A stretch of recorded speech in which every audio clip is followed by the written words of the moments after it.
जय हिंद साथियों, स्वागत है आपका आपके अपने यूट्यूब चैनल स्टडी विद आर्थव में।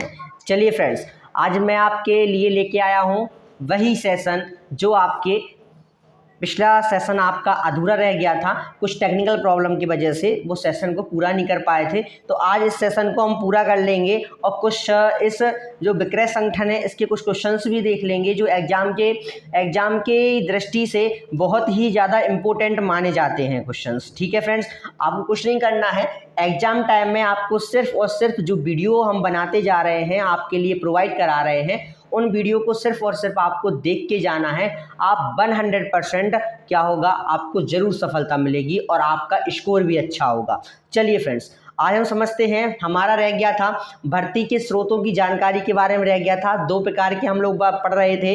एक पढ़ रहे थे अंतर्विभागीय, ठीक है, और एक पढ़ा था हमने आंतरिक सोर्स, एक पढ़ा था बाह्य सोर्स। तो आंतरिक सोर्स कौन कौन से होते हैं? अंतर्विभागीय स्थानांतरण होता है, एक विक्रयकर्ताओं की सिफारिश व्यक्ति क्या होता है कि जो आपस में काम करते हैं, जो व्यक्ति आपस में काम करते हैं वो व्यक्ति क्या करते हैं, वो उन व्यक्तियों के लिए कोई आप घर का होता है या मतलब कोई संबंधित होता है तो कंपनी में उनकी सिफारिश लगा देते हैं, तो इस तरह से उनको कार्य मिल जाता है, ठीक, काम करने के लिए मिल जाता है। विक्रय अधिशासियों के सिफारिश व्यक्तियों, कोई चीज़ क्या किसी में काम के लिए दूसरों की सिफारिश लगा देना, उनकी सिफारिश लगा देना, तो उनके में क्या उनका भी काम चल जाता है। ये आंतरिक सोर्सेस रहते हैं। बाह्य सोर्सेस क्या होते हैं?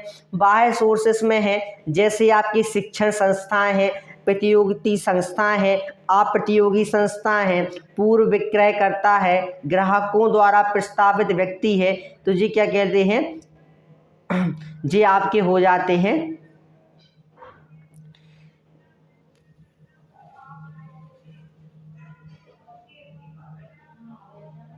बाह्य सोर्स। क्या हो जाते हैं जी आपके बाह्य सोर्स? कौन कौन से बाह्य सोर्स हो जाते हैं? शिक्षण संस्थाएं, प्रतियोगी संस्थाएं, अप्रतियोगी संस्थाएं, पूर्णकर्ताएं और क्या हो जाती है, ग्राहकों द्वारा प्रस्तावित व्यक्ति। ये आपकी क्या हो जाते हैं, बाह्य सोर्स।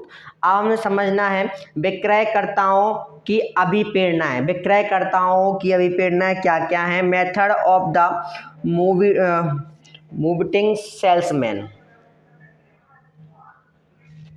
वो क्या कैसे मोटिवेट होते हैं, उनको मोटिवेटिंग कैसे मिलती है, methods of the motivating salesman. हमें सेल्समैन को कैसे मोटिवेट करना है, कैसे उसको अभिप्रेरित करना है। विक्रयकर्ताओं को अभिप्रेरणा देने की कई पद्धतियां हैं। उन विभिन्न पद्धतियों को स्थूल रूप से दो भागों में बांटा गया है। क्या किया गया है फ्रेंड्स? इन पद्धतियों को दो भागों में बांटा गया है। तो पहली जो पद्धति होती है वह आपकी पद्धति होती है वित्तीय पद्धति। क्या होती है? वित्तीय पद्धति। वित्तीय पद्धति के अंतर्गत क्या होता है, व्यक्तिगत पद्धति आती है। इसमें क्या होता है, इसमें व्यक्तिगत भेंट होती है। जैसे दिवाली के अवसर पर क्या मिठाई दी जाती है, साथ में कुछ उपहार भी दिया जाता है, तो वो व्यक्तिगत भेंट हो गई। ठीक है, पत्र व्यवहार, पदोन्नति, प्रमोशन, उत्तरदायित्व, ठीक है, और निष्पादन भावना, ये क्या होती हैं, ये वित्तीय अभिप्रेरणा की पद्धतियां होती हैं। और नेक्स्ट दो प्रकार की होती हैं। तो नेक्स्ट जो पहली होती है वित्तीय, पहली होती है वित्तीय और दूसरी होती है अवित्तीय। दूसरी क्या होती है? अवित्तीय। ये सामूहिक पद्धति, वो व्यक्तिगत पद्धति होती है, ये होती है सामूहिक पद्धति। इसमें क्या होता है, इसमें सम्मेलन या सभाएं, विक्रय प्रतियोगिताएं होती हैं, विक्रयकर्ताओं की पत्र पत्रिकाएं होती हैं, लघु पुस्तिकाएं एवं हैंड बुक्स होती हैं, चलचित्र और सहभागिता। ये सारी चीज़ें किसमें होती हैं? ये अवित्तीय में होती हैं। किसमें होती हैं? ये चीज़ें अवित्तीय में होती हैं। चलिए नेक्स्ट देखते हैं कि पहले तो हमें ये समझना पड़ेगा कि वित्तीय पद्धति होती क्या है। हमें वित्तीय पद्धति के बारे में जानकारी लेनी पड़ेगी। तो वित्तीय पद्धति क्या होती है? तो वित्तीय पद्धति अभिप्रेरण की वे पद्धतियां हैं जिनके द्वारा एक कुशल विक्रयकर्ता, जो एक सामान्य विक्रयकर्ता की अपेक्षा अधिक वेतन या कमीशन या अन्य मौद्रिक लाभ प्राप्त होता है। वित्तीय पद्धतियां क्या होती हैं? वे पद्धतियां होती हैं जिनके द्वारा कुशल विक्रय को एक सामान्य क्रेता की अपेक्षा अधिक वेतन और कमीशन तथा मौद्रिक लाभ प्राप्त होता है। क्या होता है? मौद्रिक लाभ प्राप्त होता है। किससे? वित्तीय पद्धतियों के माध्यम से। अब वहीं पे हमें समझना है कि आवित्तीय पद्धतियाँ क्या हैं। तो आवित्तीय पद्धतियाँ हम किसे कहते हैं? तो आवित्तीय पद्धतियाँ कैनफील्ड के अनुसार, कैनफील्ड ने आवित्तीय पद्धति की परिभाषा दी। उन्होंने कहा, कैनफील्ड इसमें आवित्तीय पद्धति में इम्पोर्टेंट है फ्रेंड्स, साथियों, वेरी वेरी इंपॉर्टेंट है। कैनफील्ड के अनुसार कुछ व्यक्ति अभिप्रेरित करने के लिए यह साधन वित्तीय साधनों की अपेक्षा अधिक प्रभावशाली होते हैं। कैनफील्ड के अनुसार कुछ व्यक्ति अभिप्रेरित करने के लिए यह साधन वित्तीय साधनों की अपेक्षा अधिक प्रभावशाली होते हैं।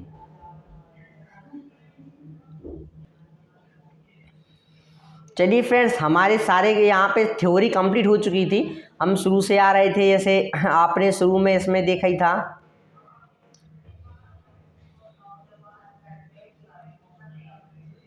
विक्रय संगठन के बारे में आपने इसमें समझा था। फिर इसके बाद कुछ इम्पोर्टेंट्स वैज्ञानिक आ गए थे, जैसे स्टील थे, HR टोस्टल थे, सीयर बोरिंग थे। फिर इसके बाद आपने क्या समझा? इसके बाद इसके लक्षण समझे, फिर उद्देश्यों को समझा, फिर स्रोतों के बारे में समझा, और फिर आपने अभिप्रेरण की पद्धतियों को समझ लिया। अब फ्रेंड्स आ जाते हैं आपके कुछ इम्पोर्टेंट्स क्वेश्चंस की ओर। किसकी ओर आ जाते हैं? कुछ महत्वपूर्ण क्वेश्चंस की ओर। चलिए, अब क्वेश्चंस हमें देखना है, तो जल्दी जल्दी फटाफट आप क्वेश्चंस को देखिए और इसके आंसर हमें दीजिए।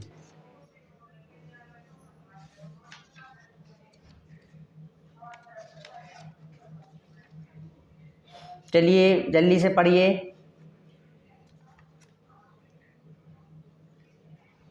अत्यधिक प्रेरित इच्छा के रूप में विशेषता एक विक्रेता को क्या बनाता है? सीमित मात्रा में प्रयास करने के लिए देखें। एक तीव्र आंतरिक ड्राइव है, स्पष्ट लक्ष्य नहीं होना है,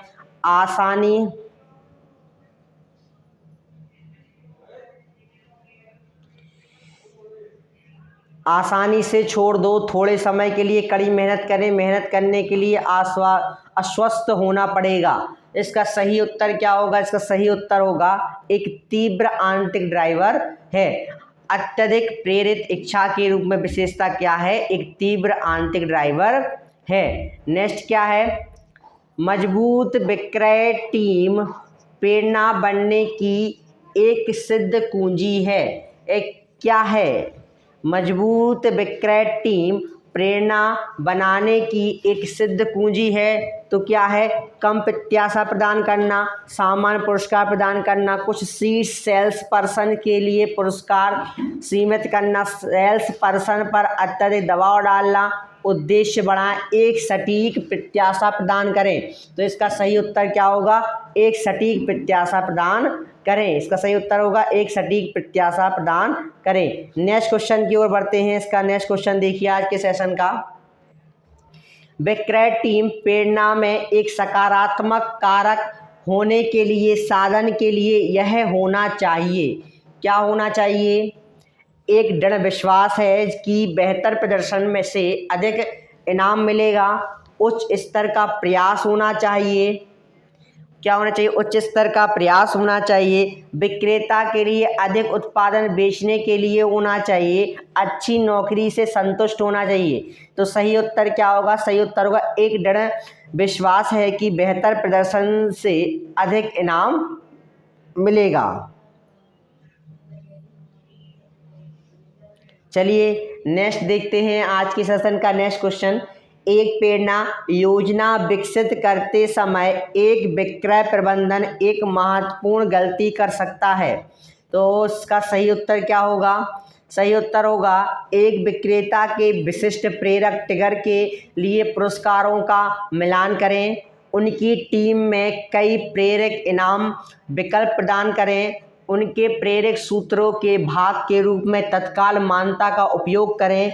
प्रत्येक विक्रेता की अनूठी ज़रूरतों का निर्धारण करने का प्रयास करें। यह पहचानने में विफल रहता है कि विक्रेता आंतरिक रूप से प्रेरित होते हैं।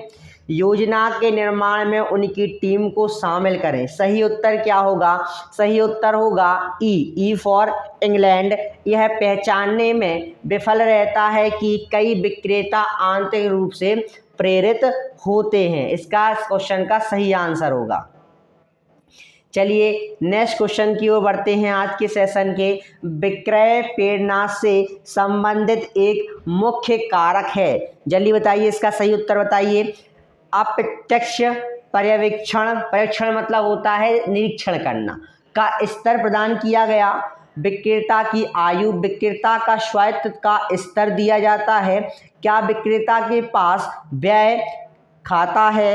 क्या विक्रेता कपड़े पहन सकता है? क्या बॉस सामाजिक योजना करेगा? तो इसका सही उत्तर क्या होगा कि विक्रेता को स्वायत्तता का स्तर दिया जाता है। इसका सही उत्तर क्या होगा? सी फॉर चेन्नई।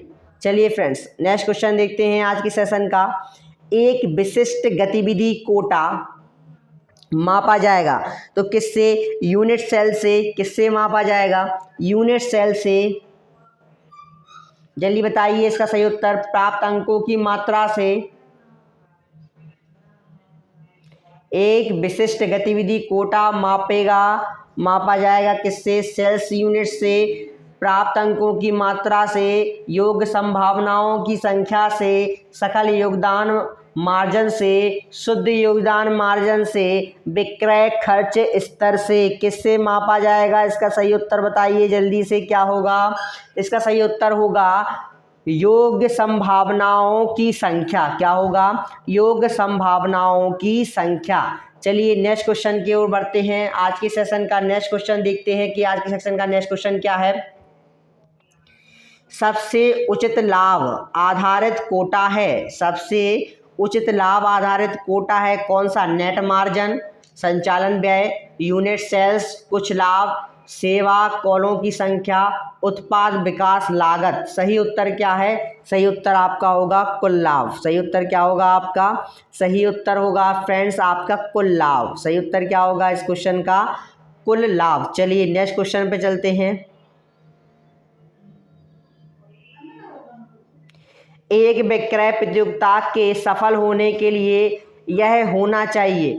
क्या होना चाहिए? एक विक्रेता को सफल होने के लिए क्या क्या होना चाहिए? बार बार इस्तेमाल करें, केवल कुछ शीर्ष प्रदर्शन करने वालों को पुरस्कृत करें, सामान्य रहें ताकि किसी को ठेस ना पहुंचे, औपचारिक मान्यता से बचें, नगद घटक या इनाम के विकल्प हों, उपलब्धि में बने नहीं, जो उपलब्धियां हैं उनमें नहीं बने। तो इसका सही उत्तर क्या होगा? इसका सही उत्तर होगा औपचारिक मान्यताओं से बचें। इसका सही उत्तर क्या होगा? औपचारिक मान्यताओं से बचें।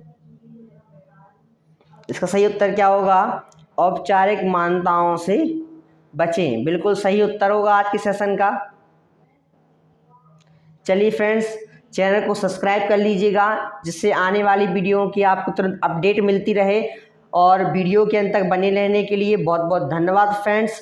चलिए स्टडी विद आर्थर को क्या कर लीजिए? सब्सक्राइब कर लीजिए। ये वही सेशन था जो आपका कल हमें करवाना था, कंप्लीट करवाना था, लेकिन कुछ टेक्निकल प्रॉब्लम की वजह से सेशन को कंप्लीट नहीं कर पाए थे, इसलिए जो अधूरा सेशन रह गया था हमने उसको कंप्लीट कर लिया है। चलिए फ्रेंड्स मिलते हैं नेक्स्ट वीडियो के साथ अगले सेशन में। आपके अगले सेशन जो आपका आएगा उसमें हम सेल्समैनशिप विक्रय कला को पूरा ख़त्म कर लेंगे। चलिए फ्रेंड्स, जय हिंद।